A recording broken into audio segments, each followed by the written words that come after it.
farmacéutico es uno de los lobbies más influyentes del mundo.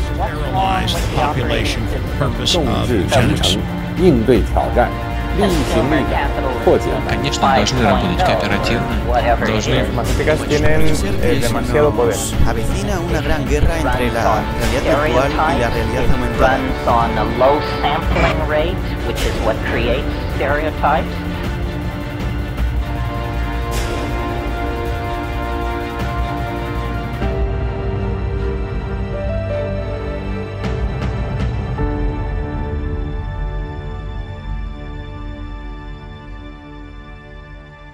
Hola, ¿cómo están? Bienvenidos a esta nueva edición de Humo y Espejos. Hoy nuevamente nuestra flamante columnista Azul Selene no pudo estar con nosotros, cosa que lamentamos muchísimo y seguramente ustedes se van a quejar, pero bueno, son cuestiones de la facultad. ¿Qué se va a hacer?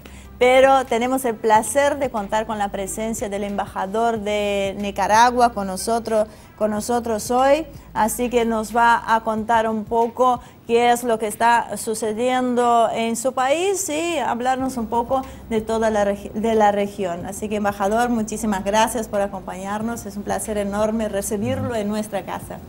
Muchas gracias a ustedes también por la invitación. Embajador, acá, bueno... últimamente se está hablando poco de Nicaragua, así que nos llamó la atención, por eso tanto interés en traerlo, en que podamos conversar un poco. Para empezar, quisiera saber cómo encontró Daniel Ortega el país cuando asumió por segunda vez la presidencia de Nicaragua. Sí, te voy a explicar. Nosotros en el 2006 ganamos las elecciones y en el 2007 asumimos ya un nuevo periodo de gobierno. Recordad que nosotros fuimos guerrilleros y derrocamos a la dictadura de Somoza en 1979 y luego perdimos las elecciones, hicimos el sistema electoral y perdimos las elecciones en el año 90, en febrero del 90, y hemos sido el único movimiento guerrillero en el mundo que gana el poder por la vía militar y entrega el poder por la vía electoral. Eso le iba a decir, eso causó cierta conmoción, porque uno pensaba que, bueno, si no llega a cambiar algo, no tuvo tiempo de cambiar nada, cuando demasiado democrático casi le diría. No, lo que pasa es que la razón nuestra se debe mucho a respetar la voluntad popular. Y nosotros respetamos la voluntad popular de que decidió votar a favor de la otra opción, porque ellos creían que con esa opción se terminaba la guerra. Y prácticamente se terminó la guerra militar y caímos, en los 15 años que estuvimos en la oposición posteriormente, caímos en una guerra económica muy fuerte. Y ahí fue donde fue la lucha nuestra. Nosotros ya en oposición, como partido político, decidimos gobernar desde abajo. Y establecimos un principio de gobernar desde abajo y comenzamos a hacer una reconciliación nacional desde abajo, en la oposición. ¿Cuáles fueron los problemas que lo llevó a haber perdido esa elección? Mira, el neoliberalismo, prácticamente el neoliberalismo es igual en todas partes del mundo. Y más en América Latina el neoliberalismo está cortado casi con las mismas tijeras, ¿no? Tienen casi el mismo molde. Cuando el neoliberalismo gana en un país que no ha funcionado, porque va a entrar por primera vez, por ejemplo, después de un tiempo, lo primero que hace el neoliberalismo es buscar cómo controlar macroeconómicamente el país. Y cometen el error de descuidar la microeconomía. ¿Ya? La microeconomía. Nosotros encontramos prácticamente en los 15 años tuvieron 3 gobiernos neoliberales en Nicaragua, y esos 3 gobiernos se encargaron de buscar cómo privatizar todo. Privatizar todo, hasta el extremo de que fracasaron. Lo único éxito que tuvieron fue en la privatización ellos de la banca nacional. En Nicaragua actualmente no hay banco nacional, todos son bancos de manos de la empresa privada, y quisieron privatizar la energía eléctrica, quisieron privatizar el servicio de agua, quisieron privatizar todos los servicios, los recursos, la educación, la salud. Fíjate que la salud la llevaron a un nivel de privatización de que los colegios, los hospitales públicos ya no los estaban atendiendo como requerían dignamente la ciudadanía, sino que lo estaban dejando para que la gente misma se fuera a los centros privados de atención. ¿Ya? O sea, volvieron a la época, la peor época del somocismo. Claro, pero en la época del somocismo había hospitales públicos y te atendían, era peor que el somocismo.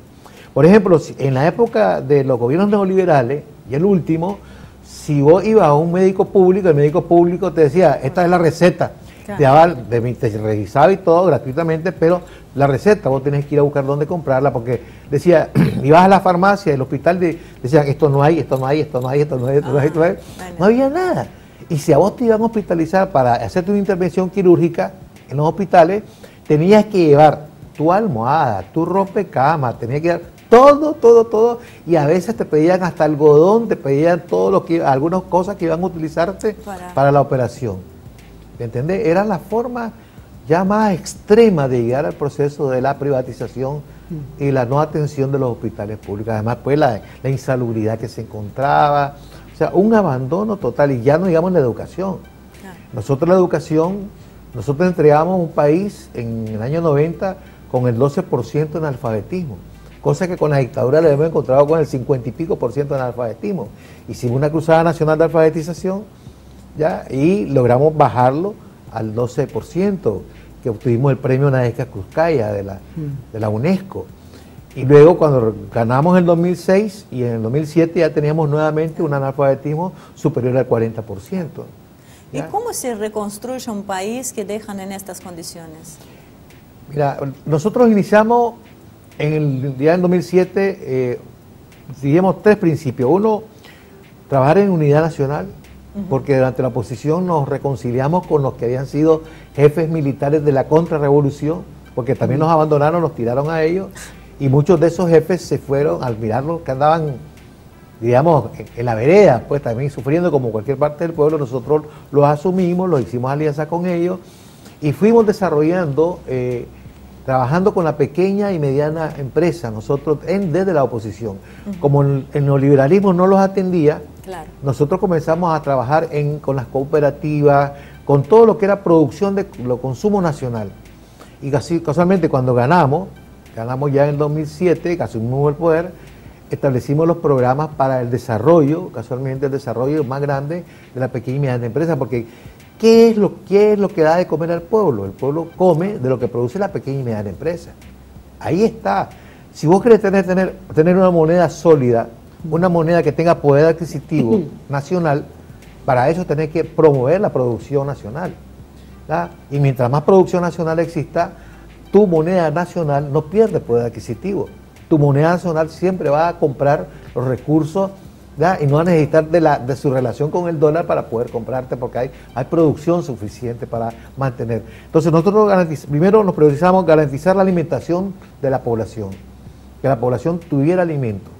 Segundo, combatir el desempleo. Y la forma de cómo combatir el desempleo y combatir todavía sectores, digamos, periféricos que habían, diríamos, bastante gente como negligencia, diríamos, ya familiar. Entonces buscamos cómo combatir el hambre también a través de programas sociales. Impulsamos 18 programas sociales. Pero el programa que fuimos aliando fue una especie de convenio entre los trabajadores, gobierno y los sectores. Comenzamos con los pequeños y medianos productores, las pequeñas y medianas empresas. Después, cuando fueron viendo el resultado, se nos fue sumando la empresa privada, ya en grandes proporciones. Así fue que ya prácticamente para el año 2010 ya teníamos ya un crecimiento del 2.5% del Producto Interno Bruto. Para el año 2015 ya teníamos un 4%, casi llegando al 4%. En el 2017 llegamos al 4.9% del Producto Interno Bruto. ¿Te puedes imaginar? Y en el 2017 se hicieron las elecciones de presidente, y el presidente Daniel Ortega sacó el 72% del electorado, cosa que todo el mundo quedó asustado. Y lo supera Putin únicamente. Claro, el único que Así que eso está Pero bien. ¿por qué se dio ese voto así tan definitorio? Porque realmente habíamos impulsado un programa, habíamos ya comenzado a desarrollar el turismo, a desarrollar infraestructura, ya había un auge de inversiones. Ya para el 2017 teníamos por primera vez un banco asiático, se estaba instalando en Nicaragua, ¿verdad? Porque estábamos nosotros diversificando el mercado, diversificando las exportaciones, diversificando las relaciones económicas con el mundo. Ya no queríamos estar dependiendo solamente del norte prácticamente en nuestras relaciones, porque antes de esto hay nosotros le vendemos carne a Estados Unidos, le vendemos azúcar, le vendemos una serie de productos, ya entonces prácticamente queríamos nosotros diversificar. Y además de eso, comenzamos a hacer un ejemplo de unidad nacional, diríamos, ¿ya? Una unidad ciudadana prácticamente de todo el pueblo, porque hay una unidad ciudadana entre los trabajadores, el pueblo, los empresarios, pero una unidad que por la vía del hecho se iba construyendo porque el único objetivo era levantar el país económicamente, el orgullo de sentirnos de que podíamos hacerlo solo y que podíamos, por primera vez en la historia, podíamos demostrarle al mundo que podíamos crecer si había voluntad. Y que se llegaba al pueblo también, claro, estas mejoras, porque... Ahora, esa voluntad de cierta independencia de decisión. Independentista. Me salía. Sí, sí. Gracias por remarcar que no me salía la palabra. Eso que soy yo la extranjera acá. Sí, sí, es una voluntad de soberanía nacional. Claro, pero lo llevó a Nicaragua, yo recuerdo hace unos años, a firmar un convenio con Rusia para luchar contra las drogas. Eso me parece que no ha sido muy bien visto en algunos sectores. Nosotros firmamos varios convenios con muchos organismos. Sí. Por ejemplo, con Nicaragua comenzó a hacer el muro de contención del narcotráfico. Todo el narcotráfico que pretende llegar al norte, ¿no? Esa es la ruta, ¿no? Sí. Del narcotráfico mundial, llegar al norte del país. Porque cuando ya el narcotráfico, la droga llega a Estados Unidos, como que se evapora. Yo todavía no he visto ninguna noticia en New York Times ni en Washington Post. Nunca he visto una noticia que diga que se capturan toneladas de droga. No aparece ningún un cártel de droga. No aparecen ahí. Por arte de magia desaparecen todos. Entonces, ¿qué ocurre? Nosotros nos convertimos en un muro de contención sin tener apoyo de la DEA. Eso le iba a preguntar. La DEA no nos da apoyo. ¿No les daba? ¿O no, Evo Morales consiguió buenos resultados cuando sacó a la DEA? Sí, nosotros prácticamente también tuvimos que hacer algo de eso, porque no solamente era la DEA, sino también a otros organismos que ven ahí, que tenían control de los aeropuertos, tenían control de las entradas y salidas, etcétera. Todo eso había venido de la mano con el chamorrismo. Con el chamorrismo, porque vieron tres gobiernos neoliberales, Chamorro, Alemán y Bolaño, los tres gobiernos. Entonces, ¿qué ocurrió? Bueno, simplificándote, nosotros comenzamos a traer con Rusia, por ejemplo, a tener relaciones con todo el mundo. Europa Occidental, por ejemplo, Europa Occidental fue un éxodo bastante fuerte de europeos occidentales para ir a invertir a Nicaragua, pero asustate. Inversiones personales. Por ejemplo, hay una ciudad colonial en Nicaragua que es la ciudad de Granada. Es una ciudad que está en la parte oeste del lago de Nicaragua. El lago de Nicaragua tiene una extensión de 8.250 kilómetros cuadrados. Es el mar dulce, le decían los españoles en la época de la colonia, porque comienza prácticamente en el Pacífico y termina casi llegando a la parte del Atlántico. Y se conecta con el Atlántico a través de un río grande, que es el río San Juan. Y ahí viene nuestra situación por la cual los Estados Unidos no siempre han visto a Nicaragua como una posición estratégica desde el punto de vista geopolítico.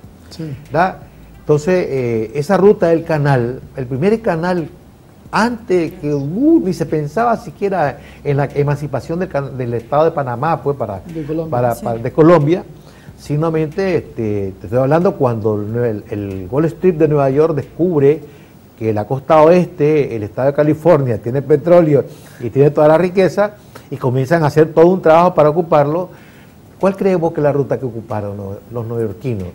La ruta que ocuparon Nueva York era más rápido venirse en barco de Nueva York al río San Juan, el río San Juan al lago de Nicaragua, y el lago de Nicaragua ir a la costa oeste de Nicaragua, y se montaban en una caballeriza a caballo, tenían 10-15 kilómetros, tenían el mar Pacífico.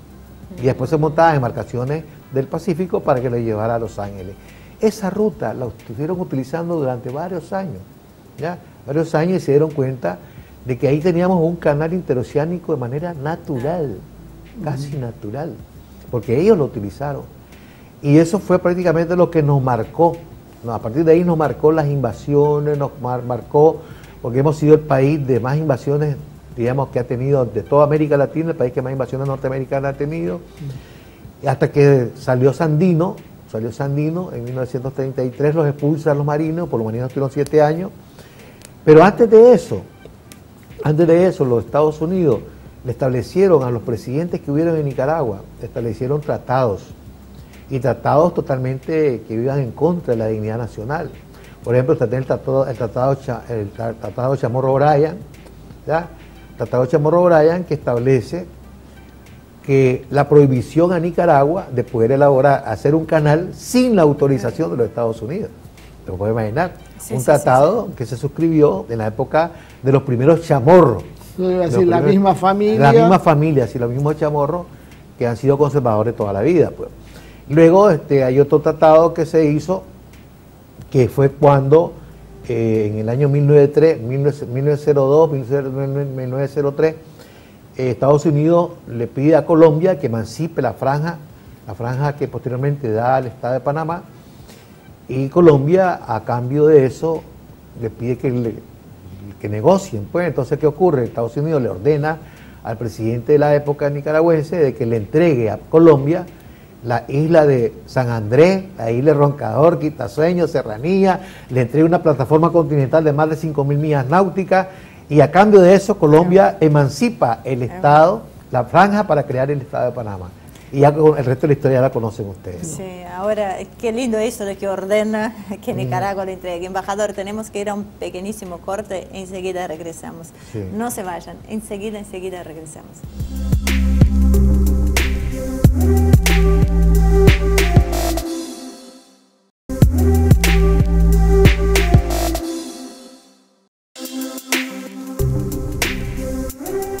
Muy bien, estamos acá de regreso en este segundo bloque con el embajador de Nicaragua, José Luis Villavicencio Ordóñez, quien, bueno, nos está poniendo un poco al tanto de lo que está sucediendo en su país. Embajador, siguiendo con el tema de este corredor, de este canal, ¿no?, bioceánico, ¿qué pasó ahora? Porque se hablaba de la construcción, se hablaba de que está parado, se hablaba que China iba a invertir, no lo tenemos muy claro. Y algunos piensan que esta decisión de Nicaragua de hacer un canal puede ser lo que haya precipitado una contraofensiva para tratar de impedir que se rompa el monopolio de Panamá.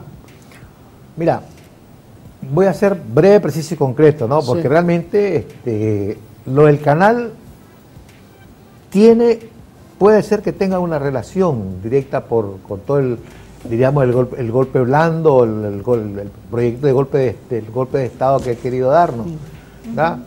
Pero nosotros, al aprobar la ley sobre el canal... ¿Qué ley? Explíquenos eso para los que no saben. ¿Cuál es la ley que aprobaron? Mira, el Parlamento nuestro aprobó una ley sobre la creación y financiamiento de la obra del canal interoceánico entre Nicaragua para unir el Atlántico con el Pacífico. Y luego, claro, eso despertó una algarabía, no solamente en el Departamento de Estado, sino también en los intereses políticos del Estado norteamericano. Es que revolucionaba todo. Por supuesto, porque mira, nosotros lo miramos con Panamá y Panamá dijo, no hay problema, porque Panamá no tiene la capacidad para atender la demanda comercial que están demandando ahorita el comercio marítimo. El comercio marítimo es tan fuerte que Panamá no se da abasto, ¿verdad? Y o sea que se hizo un estudio de mercado. Es más, nosotros íbamos a hacer en el proyecto más o menos diseñado, se establece que iban a hacer unas esclusas más anchas todavía, sí, que acaba de ser más ancha el canal, más ancha que la que tiene el canal, sí, ancha ahorita. Ya preparado para los nuevos buques. Para los megabuques, porque hay unos megabuques que son asiáticos que no pueden pasar todavía por el canal. Sí. ¿Ya? O sea, entonces, ¿qué ocurre?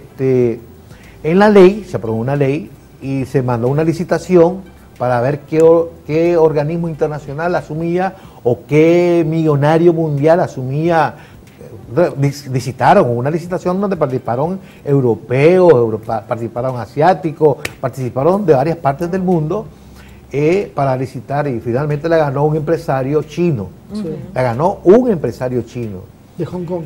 Sí. Entonces ese empresario demostró, para poder demostrar que él era empresario privado y que tenía una gran empresa de megaconstructora en China, él invitó a los empresarios privados nicaragüenses, y a una parte, diríamos, de los funcionarios del gobierno, los invitó a que fueran a ver su negocio. a ver sus empresas. Sí. Para realmente demostrar que él no era, que era un hombre que tenía recursos, por un lado. Pero la ley lo que le estableció a él era la facultad de que él era el coordinador de buscar los recursos, el coordinador para buscar los recursos financieros que permitieran inicialmente comenzar con la primera etapa del canal.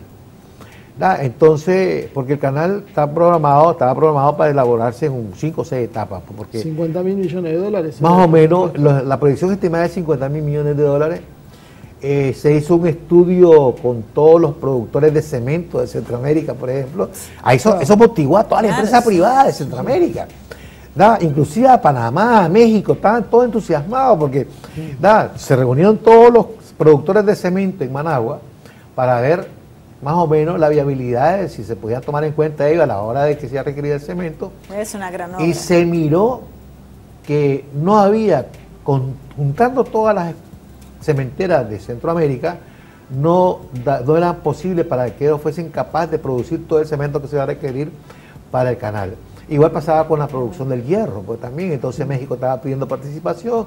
Todos esos estudios estaban haciendo de manera preliminar, porque primer batalla que se obstaculizaron, que mandaron a Estados Unidos a poner tranca, es la cuestión del medio ambiente. Que Habitual.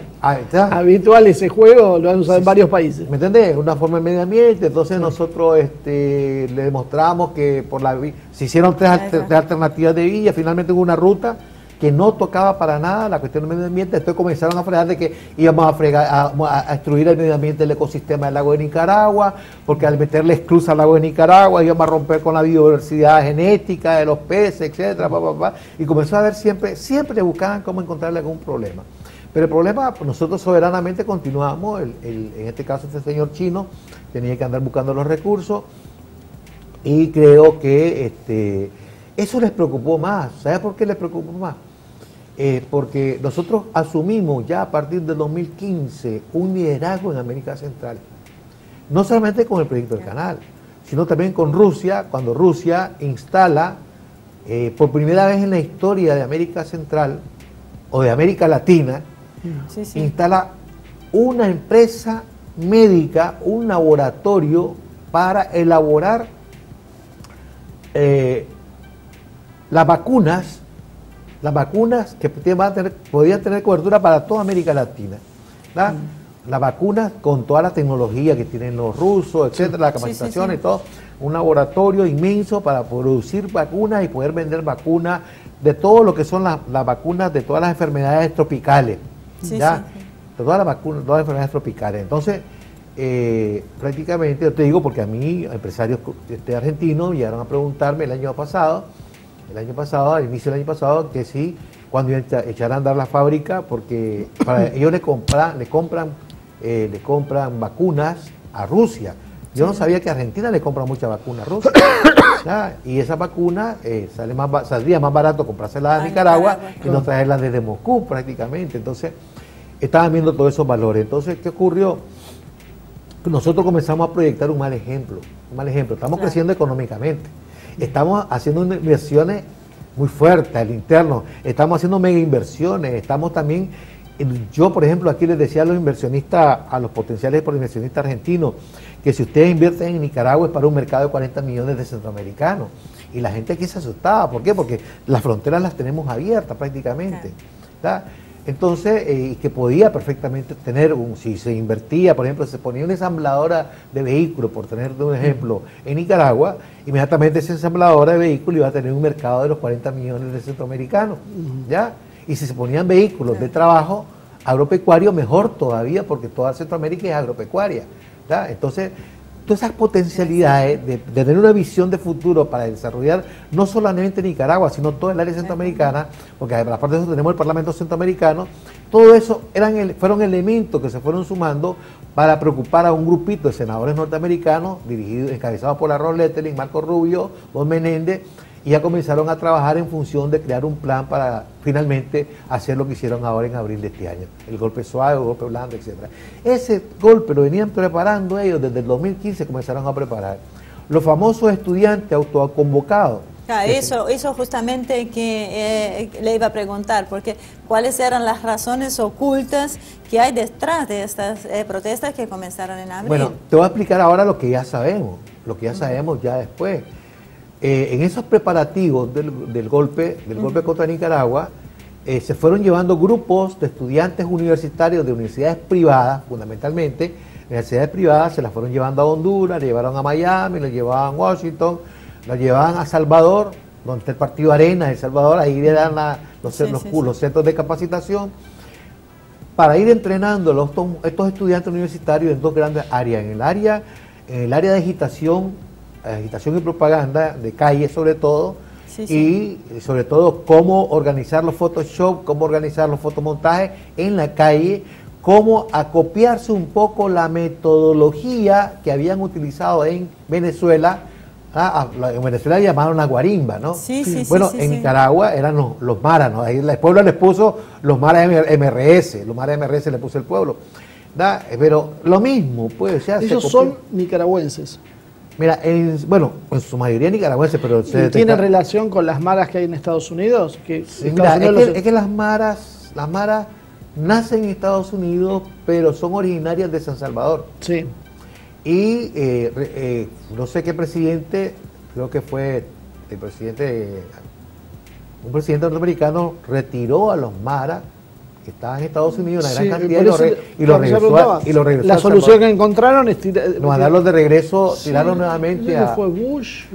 Mandarlos de regreso nuevamente a El Salvador. Entonces, pero tenía miedo que se empiece a desparramar por América Latina eso. Bueno, en el caso de Nicaragua nosotros teníamos el control sobre los maras prácticamente ahí, y además de la coordinación de siempre entre Centroamérica. Pero en este fenómeno, déjame explicarte cómo se monta, ¿no? 3.000 y pico de alumnos, estudiantes de universidades privadas, los capacitan en dos áreas. Te decía, cómo copiar la experiencia de las calles, del manejo de Venezuela, y por otro lado, crear los call centers. Ya agarraron parte de esos chicos para ponerlos con call center. Entonces te pusieron call center en el Partido de Arena, te pusieron call center en Honduras, te pusieron call center en Costa Rica, te pusieron call center en Miami. O sea, más o menos estos call centers estaban preparados prácticamente desde el año 2017. Ya habían más de 5 o 6 call centers distribuidos en toda esa parte centroamericana, y cada call center había ya elaborado mínimo entre 5.000 a 7.000 ya diríamos Facebook falsos, Twitter falsos, Instagram falsos, ya tenían todas las redes montadas de la falsificación y todo para el trabajo internacional. Porque en este golpe blando, si vos te copias de lo que pasó en Venezuela, o lo que pasó en Ucrania, o lo que pasó en la primavera árabe, es todo el mismo hilo. Es todo el mismo hilo, o sea, porque lo mismo fue Herb Sharp el que hizo eso, pues, el que hizo la teoría del golpe blando. Entonces, ¿qué ocurre? Ellos vienen a tirar un dispositivo. En Nicaragua nos tiraron 2 dispositivos. El primer dispositivo se les cayó. El primer dispositivo es que le mandaron a pegar fuego a una reserva forestal que tenemos en el Caribe Sur, el Indio Maíz. Le pegaron fuego y comenzaron las llamas, entonces comenzaron a movilizarse, ya comenzaron a haber movimiento de los jóvenes, vamos a defender porque aquí está pegándole fuego a los bosques, y comenzaron a buscar cómo hacer un movimiento.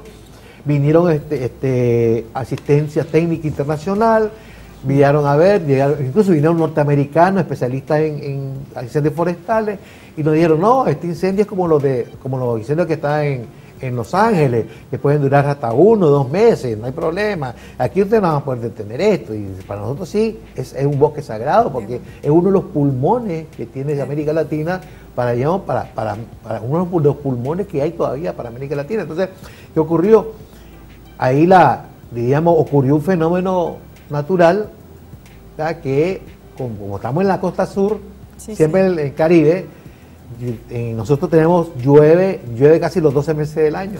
Pues se nos vino una lluvia torrencial tan fuerte que en menos de 48 horas apagó el fuego. Ya te digo qué cosa. Es que estos call centers no pueden con la naturaleza y Oye, más no, pero yo te digo, entonces ese fue el primer golpe, que hicieron montar. Se les terminó.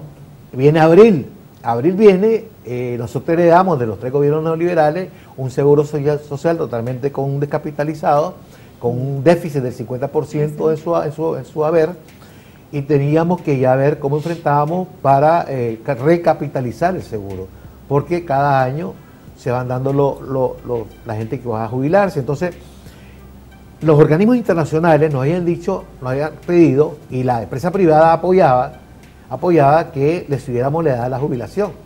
Nosotros no estamos de acuerdo con subir la edad de la jubilación. Nosotros creo que somos el único país, o uno de los pocos países de América Latina, que mantiene su jubilación a los 60 años y a los 55 años. ¿Verdad? Sin embargo, ellos querían que subiéramos la jubilación como lo ha ocurrido en el resto de los países de América Latina. Entonces, nosotros presentamos una contrarreforma, una contrapropuesta. Y la contrapropuesta fue de subirle el incremento del aporte patronal y el aporte del trabajador, pero afectando a los trabajadores, apagando el principio de la solidaridad, que el trabajador de los 30 años de edad comenzara a aportar el 0.6%, el 0.7%, no llega ni al 1% pues, del incremento de lo que él aportaba, pero que el empleador tenía que subirle casi el 3%. ¿Da? Entonces el empleador no estaba de acuerdo con esa reforma, esa contrarreforma para no subir nosotros la edad. Sin embargo, al no haber acuerdo, el ministro tiró un reglamento, ni siquiera era una ley, un reglamento para ser aplicado entre unos 2 o 3 años, posterior de que existiera todo un trabajo de conciencia. Fíjate que los jubilados ni siquiera se protestaron, ningún jubilado salió a la calle a protestar. Porque otra de las peticiones que hacían los organismos internacionales es que sacáramos del seguro social a todas las personas que tenían pensión reducida. O sea, la pensión reducida, o sea, personas que tenían 200 cotizaciones, 250 cotizaciones, ya nosotros le pagamos una pensión reducida.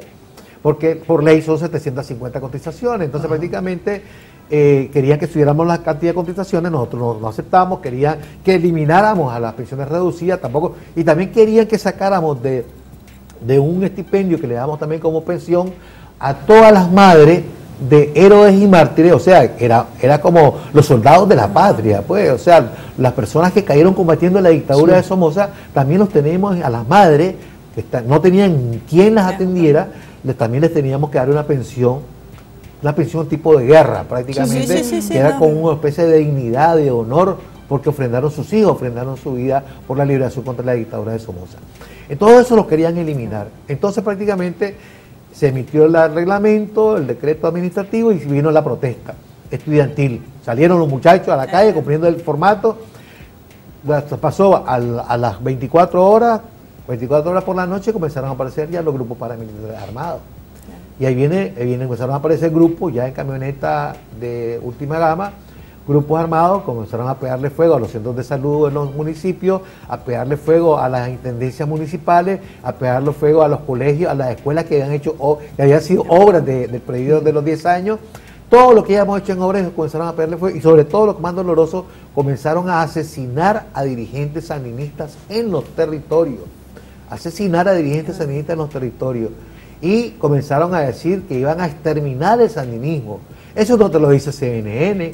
¿Son mercenarios? Eso no te lo dice. No, son grupos que fueron entrenados, grupos, diríamos, agarraron a los delincuentes, agarraron pandillitas, y vinieron, después nos dimos cuenta que también contrataron otro grupo que podía ser, nosotros sospechamos que está metido ahí algunas maras salvadoreñas, que están metidos también algunos venezolanos, porque vino asesoría también, sabemos que hubo asistencia, diríamos, técnica, militar, organizativa de la guarimba venezolana también, porque el mismo formato de la Cruz Roja privada que usaba Capriles a la hora que hacía su manifestación en Venezuela, también en Nicaragua comenzaron a aparecer ya unos señores con unos cascos y todo, vestidos con uniforme, como si fueran una cruz azul, como que era una cruz azul, para andar viendo. Entonces comenzaron a aparecer paramilitares, ellos hacían los paramilitares, ¿verdad? Y comenzaron a asesinar fundamentalmente a policía, a población civil y a gente del frente. Le pegaron fuego a un sandinista, ¿ya? Le pegaron fuego a un sandinista que es un dirigente histórico del Frente Popular, le pegaron fuego y nosotros tenemos el video donde además después de pegarle fuego, donde lo estaban calcinando, comenzaron a pegarle gritos, a hacer fiesta y todas las cosas, cosas que digo que talmente, y luego lo filmaban para trasladarlo a las redes, pero ¿sabe por qué lo trasladaban a las redes? A todos esos call centers, ¿sabe por qué lo hacían? Para tirárselo a la población y que la población nicaragüense se intimidara, tuviera miedo, fuera una guerra psicológica fuertísima. Y comenzaron entonces, por un lado viene, nosotros le pedimos a la iglesia que participen en un diálogo, para hacer un diálogo, y vino la iglesia, la iglesia no quería comienzo hasta que el Papa Francisco lo pidió, se aparecieron y se instalaron, pero ¿cuál es el susto nuestro? De que habían 3 señores obispos dentro de toda la iglesia que estaban evidentemente parcializados a favor, ya hay coordinación con los golpistas. Entonces, ¿qué ocurrió? Que nos pidieron, al comandante Daniel le pidieron, al presidente le pidieron que la policía se replegara a sus lugares y que ellos iban a encargarse para eliminar los obstáculos de tranque, llamados tranque popularmente, que habían creado en algunas dependencias, algunas municipalidades del país. Confiábamos en eso y realmente no ocurrió así, no fue así. Embajador, nosotros tenemos que ir nuevamente, voló el tiempo, un pequeño corte, pero antes quisiera citar a un economista argentino que lo escuché y me pareció muy interesante, es Axel Kicillof, que en algún momento hablando dijo que ya era hora que América Central, que América Latina empezara a tener un pensamiento propio, porque lo que usted dijo, mucho de esto sucede, se manda a los estudiantes afuera a que traigan cuestiones que no son propias nuestras. Es como que, bueno, les lava un poco el cerebro afuera y quieren después causar estas revoluciones que suceden en nuestro país. Colores. Los instrumentalizan. Exacto. Sí. Y además, lo digo eso para nuestra querida audiencia, porque, bueno, por suerte tenemos a mucha gente que nos sigue y dan calurosas las discusiones en nuestras redes sociales o en nuestro canal de YouTube, que personalmente nos gusta contestarles, para que entiendan este proceso de lo que es la ingeniería social. O sea, es real, lo estamos viendo. O sea, hay una persona que acá está diciendo cómo se vive estos procesos en su país y cómo lo vivimos nosotros. O sea, tenemos que ser conscientes que estas organizaciones con estas cuestiones que suceden no son tan, por decirlo de alguna manera, espontáneas. No, exactamente, no hay espontaneidad. O sea, cuando sale del pueblo es diferente. Así que ahora sí, los llevo a un pequeñísimo corte y enseguida regresamos.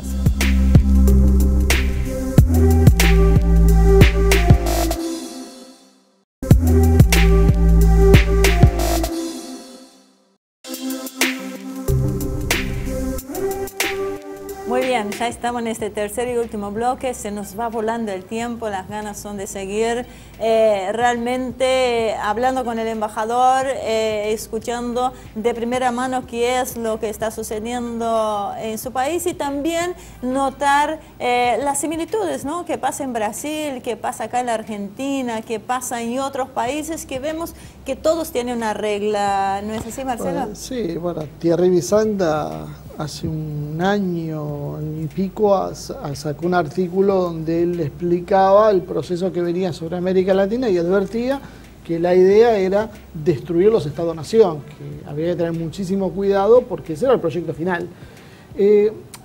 Volviendo a lo que vos decías de la ingeniería social. Que del tema de la difusión y los procesos como se repiten. Hay una cosa que nos ha llamado mucho la atención, que es que lo que sucede en Venezuela, en la Argentina llega la información, filtrada en algunos pocos medios, pero lo que pasa en Nicaragua no. No solo no llega la información, sino que llega totalmente tergiversada, y hasta por los medios que se dicen progresistas.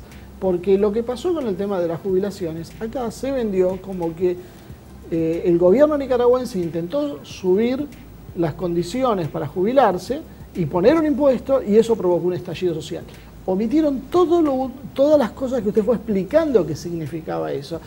¿Qué es lo que pasa contra contra el sandinismo, que el propio progresismo de América Latina tiene esta actitud? Mira, te voy a decir, el fenómeno político es así, ¿no? Tuvimos 10 años gobernando, del 2007 al 2017, y nadie decía una sola palabra en contra de Nicaragua. Más bien Nicaragua, un país tranquilo, seguro, avanzando, democrático. El año pasado tuvimos elecciones, el presidente Ortega ganó con el 72% de las elecciones, nadie cuestionó esas elecciones, Nadie la cuestionó. La OEA más bien las avaló. La OEA más bien hicimos un acuerdo con la OEA de mejorar el sistema electoral en las cuestiones puntualmente electrónicas, puntualmente en los sistemas de transmisión, pero para mejorar un poco, digamos, las transmisiones, en algunas otras cositas de la ley.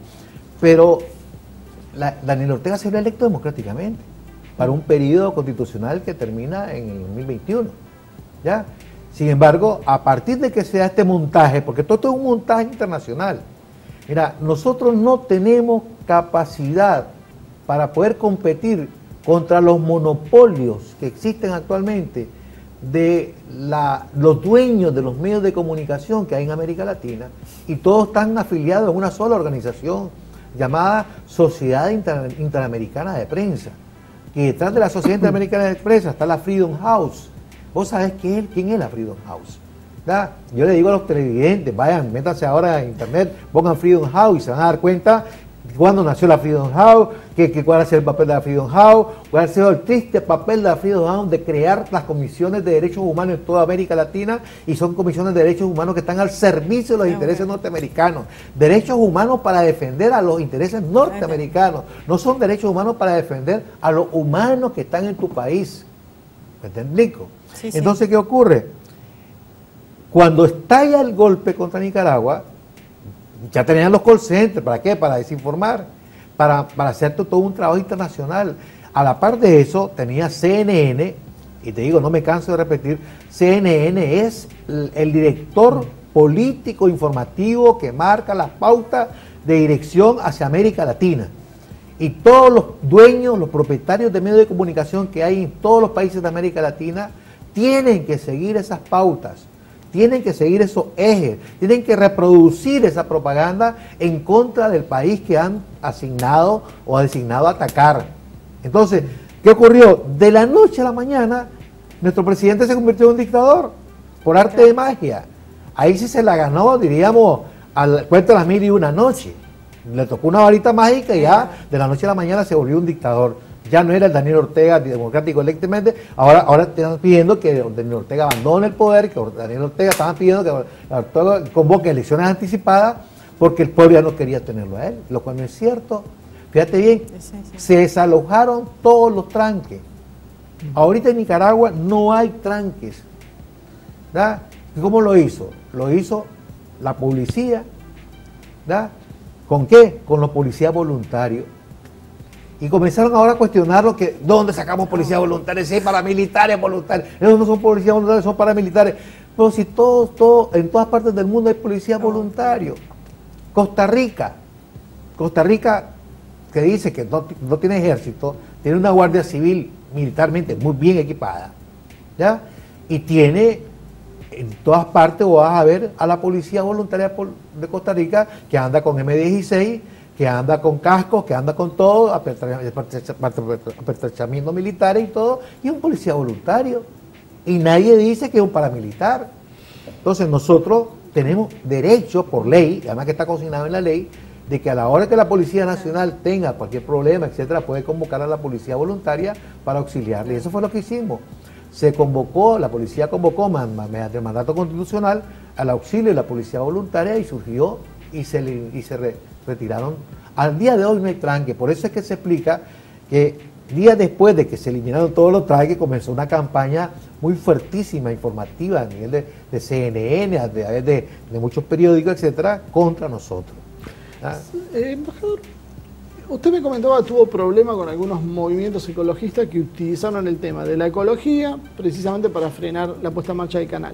Algo parecido a lo que también sufrió Evo, Correa, no es el único caso que ha visto como el ecologismo funciona en forma selectiva. Y casualmente todas estas ONGs ecologistas afecta a todos los países que están en vías de desarrollo. Sí. Nunca los vi protestar ahora, contra Estados Unidos. Te cuento algo. No te deje terminar la pregunta, perdón. Perdón. Hubo otra cosa que hizo Daniel Ortega que causó mucha polémica e indignación de los movimientos de derechos humanos, que fue el tema del aborto, que él permitió que la ley de aborto que había se ponga en práctica, la ley de oposición de la prohibición del aborto, que es tema que los organismos de derechos humanos vienen asociando y que nosotros venimos discutiendo hace rato. ¿Cuál es la asociación real entre derechos humanos y abortos? A mi juicio es un tema diferente. Mira. Por eso, sí. déjeme terminar la pregunta. Ajá. Esto nos lleva a que vienen surgiendo, desde Estados Unidos, se vienen tirando distintas corrientes ideológicas que se enfocan sobre la izquierda y le van, ¿cómo podría decirle? Como si uno, siempre saco este ejemplo para que se entienda, es como un avión de combate que cuando le tiran un misil antiaéreo, suelta bengalas para que creen determinados señuelos térmicos y que en realidad no se sepa cuál es el objetivo real y se ataquen blancos falsos. Da la sensación como que desde Estados Unidos se sueltan ideologías que lo que hacen es que la izquierda no identifique cuál es el blanco verdadero y termina enfocándose en algunas cosas. Y después los gobiernos populares son presas de esas mismas ideologías. ¿Cómo ve esto? Mira, sé que es un poco complicado. No, mira, nosotros en eso hemos sido muy pragmáticos.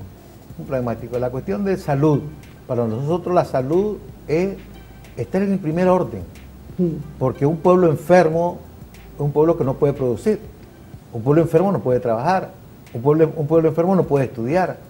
Sí. Entonces, si vos querés, la matriz fundamental para el desarrollo es tener un pueblo sano, y por eso la sanidad viene desde que está en el vientre materno. Nosotros tenemos casas maternas, materno-infantiles, tenemos tratamientos especiales para la mujer. Fíjate que en Nicaragua, en estos 10 años, hasta 2017, ahí hemos logrado estar en el 6º lugar a nivel mundial de la participación de la mujer beligerantemente dentro del país. Nosotros establecimos leyes, la ley del 50-50, le llamaba, popularmente dice la ley del 50-50, del 50% por 50%. No hay un solo espacio en Nicaragua donde la participación de la mujer no sea igualitaria con el 50%. Y si la mujer es ministra, el viceministro es varón, o viceversa. Ajá. Y en el caso de los diputados se estableció la obligación por ley de que los partidos políticos tenían que inscribir sus candidatos con el 50% de mujeres y 50% de varones para los cargos de elección popular. ¿Ya? ¿Me entendés? Incluso se le estableció también, internamente el Frente tiene un 30% de la participación juvenil dentro de los candidatos a los cargos públicos. No solamente que sean varones o mujeres, sino también que tienen que ser un 30% de jóvenes. ¿Ya? Entonces, ¿qué ocurre? Prácticamente, para nosotros, la mujer ya no es un objeto, la mujer es un ser humano. Y ese es el concepto que hemos logrado desarrollar y que ha pegado en la sociedad, un ser humano. Claro, se combate el machismo. Creas que el machismo se puede erradicar 2000 años, 3000 años de historia, no lo puede arrancar, porque el machismo viene desde la época del patriarcado. Sí, bueno, yo creo que el machismo está sobredimensionado, creo que se está usando para tapar los problemas reales. No, pero te digo porque en materia del derecho, cuando te hablan del pater familia o te hablan de la patria potestad, en algunos países todavía, esas son herencias machistas de la legislación romana, ¿ya? De la patria potestad, donde las mujeres eran cosas que hablan, res mancipri, le decían los romanos. Porque ahí el pater familia, la legislación romana, el padre de familia era el dueño absoluto de toda su familia. Él podía matar, podía hacer lo que quisiera con la familia y nadie se metía. Todo eso ha venido evolucionando. Nosotros en Nicaragua existe la libertad de género, existe la libertad de identidad. Es más, pues existe los niveles de organización, se habían llegado digamos, cómo popularizar hasta la justicia, la administración de justicia, porque el problema en nuestros países latinoamericanos es que la gente que es más pobre no tiene acceso a la justicia. Sí. Entonces, ¿cómo hacer para que la justicia sea también administrada por la gente humilde? Entonces, la Corte Suprema de Justicia creó un programa, ¿verdad?, de los jueces, digamos, de los jueces populares, pero más que todo son, digamos, como auxiliares judiciales, que capacitan y todo, son líderes comunitarios, que tienen la potestad para poder administrar la justicia en sus lugares más, y las sentencias que ellos firman y sellan se convierten en cosas juzgadas, como sentencias de cualquier juzgado. Entonces, hasta eso, y el colmo de los colmos, también incluimos en este caso, las trabajadoras sexuales, también las incluimos dentro de un paquete, para que también tuvieran la legalización y tuvieran asistencia médica, asistencia directa, asistencia política de participación, porque son seres humanos.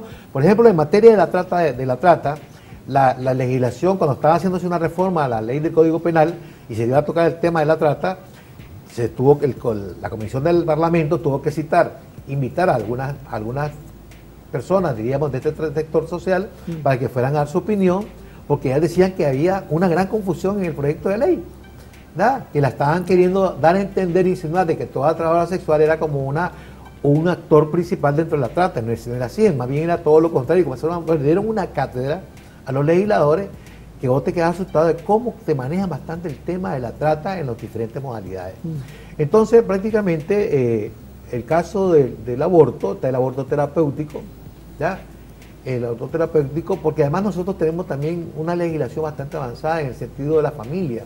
Por ejemplo, tenemos la ley del divorcio unilateral, ¿ya? Una ley de divorcio unilateral, que una de las partes puede solicitar el divorcio y ya el divorcio ya está hecho. Lo único que va a hacer el trámite, el juez de familia va a hacer el trámite para ver si hay hijos de por medio. Entonces tiene que haber todo un trámite administrativo en función de la seguridad de los hijos, etcétera, de la cuestión de alimentos, etcétera, todo lo de la guarda, etcétera. Todo eso tiene que ver. Pero existe una ley de divorcio unilateral, que de eso son pocos los países de América Latina que la tienen, ¿ya? Y en ese caso nos ha permitido, diríamos, avanzar propiamente en eso. De ahí que aquí en esta parte del sur de América se maneja un montón de desinformaciones sobre Nicaragua que no son ciertas, ¿ya? Eso es verdad. No son ciertas. Hay mucha desinformación sobre Nicaragua. Pero yo lo entiendo. Voy a dar nombres más específicos para que se entienda lo que quiero decir. Yo entiendo que la desinformación venga de Clarín. Ya todos sabemos que la desinformación. Lo que molesta es que la desinformación venga de Página 12. Ese es el tema. Es el punto central, que es lo que a mí particularmente me motivaba a llamarlo y para que conocer la palabra directamente de Nicaragua acá.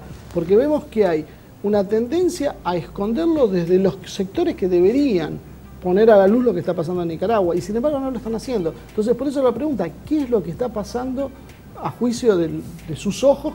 ¿Por qué hay esta resistencia de estos sectores? Mira, ¿qué les molesta de Nicaragua? Mira, yo acá me he asustado, porque aquí he encontrado algunos periodistas, ¿verdad?, que he tenido que decirles que por qué se me corren, que por qué no quieren escuchar mi versión.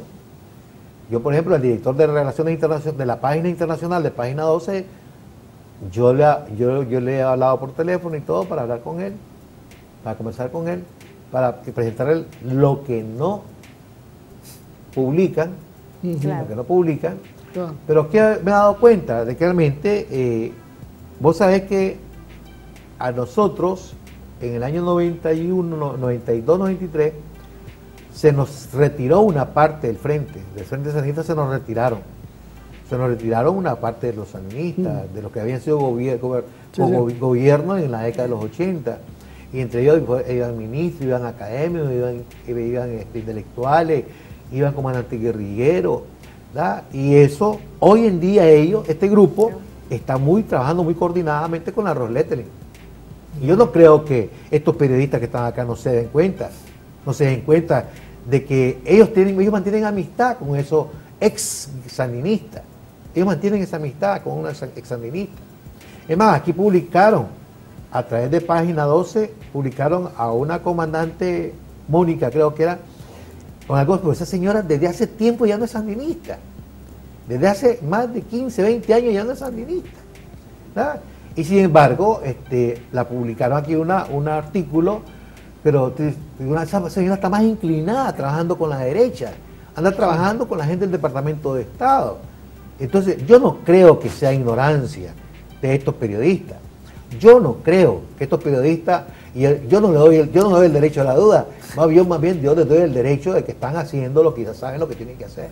¿Me explico? Sí, claro. Ahora, yo te digo, yo tengo amigos periodistas a través de la radio y he creado una red de información por la vía del WhatsApp, donde he pasado desde hace 4 meses, 3 meses y pico, información diaria de lo que estaba pasando en Nicaragua en la época, los momentos más difíciles, por ejemplo, los periodistas esto lo reproducía por WhatsApp a todos sus contactos que tenían en Argentina o fuera del país, y fuimos creando todo un cerco a nivel internacional, etcétera, que fue manejándose. Entonces se integró con nosotros a través de la compañera Estela Caloni, que es una gran periodista.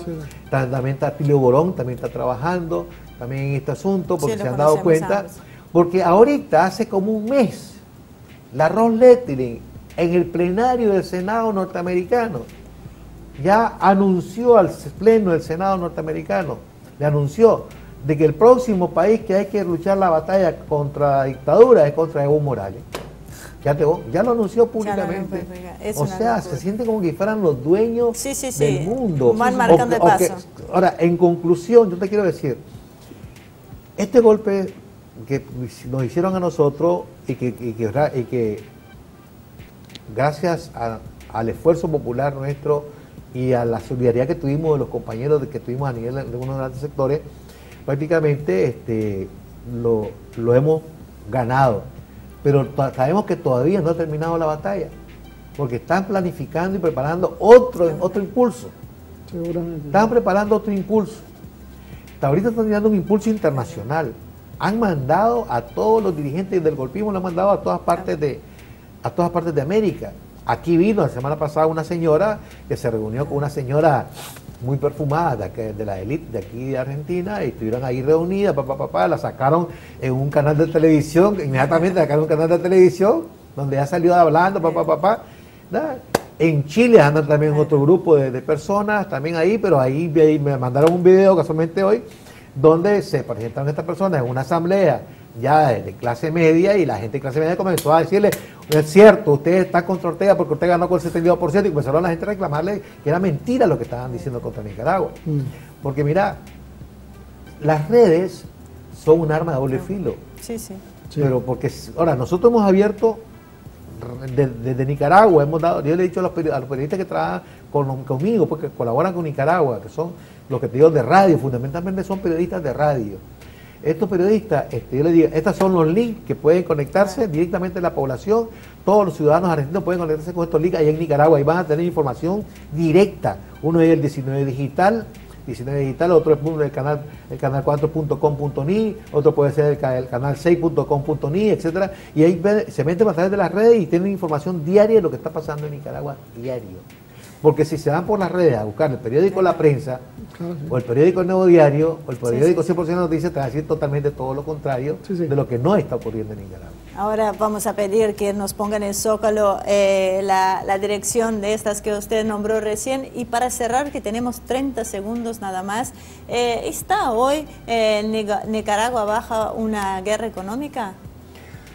Mira, esa es la otra batalla que se nos viene. Prácticamente nos destruyeron gran parte de la infraestructura, nos causaron 198 muertos, ya verídicamente contados por nosotros, porque la Comisión Interamericana de Derechos Humanos, lamentablemente también era parte del plan, presentó que habían 400 y pico muertos. A la hora que siempre nosotros dijimos que nos dieran la lista de los muertos, y no la querían dar. Porque cada vez que presentaban lista de muertos, al estudiarla nosotros nos dábamos cuenta, y eso hicimos, finalmente conseguimos la lista.